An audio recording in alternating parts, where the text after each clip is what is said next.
В раскаленном солнцем пригороде в самом сердце Аризоны, где пыльные дороги тянутся до горизонта, жизнь текла медленно и размеренно. Беременная жена Стивена Сигала, Джессика, привыкла выходить на вечерние прогулки, чтобы наполнить легкие сухим западным воздухом. В тот роковой день она остановилась у небольшого продуктового магазина, растирая уставшие руки и стараясь не обращать внимания на редких прохожих. Неподалеку патрулировал молодой офицер по имени Ричард, который был известен вспыльчивостью и спесью. Замученный жарой и скукой, он придирался к каждому, кто попадался на глаза. Заметив одинокую девушку в белом летнем платье, он решил показать свою власть. Не зная, кто она, Ричард грубо потребовал объяснений, а затем неожиданно толкнул ее, свирепо выкрикивая обвинения. В панике Джессика упала на колени, прикрыв руками живот, но это только вызвало в нем еще большую жестокость. Поддавшись собственной ярости, он пустил в ход удары, оставляя на ее коже болезненные следы. Тем временем Стивен Сигал возвращался из поездки в город по делам.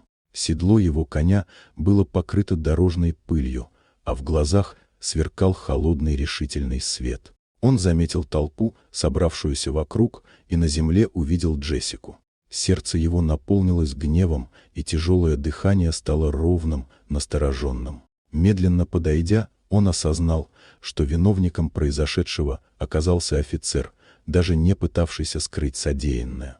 На площади воцарилась напряженная тишина. Стивен встал перед Ричардом, и в его движениях не было ни торопливости, ни колебаний. Зажатый в углу собственной гордости, полицейский попытался сопротивляться, но каждый порыв был подавлен точными и безжалостными приемами. Каждый удар Стивена был не спонтанным проявлением ярости, а хладнокровным напоминанием о цене, которую придется заплатить за бессмысленную жестокость.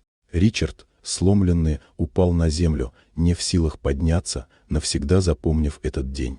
Вечернее солнце окрасило небо в мягкие оттенки оранжевого. Стивен осторожно поднял Джессику на руки и, не говоря ни слова, направился домой. Жители, молча наблюдавшие за всем, чувствовали, как вместе с последними лучами света уходит страх, а справедливость вновь возвращает людям уверенность. В этот день весь город понял: истинная сила не в форме и не в власти, а в защите тех, кто не может защитить себя сам. Если вам понравилась эта история, поставьте лайк и подпишитесь, впереди еще много удивительных рассказов.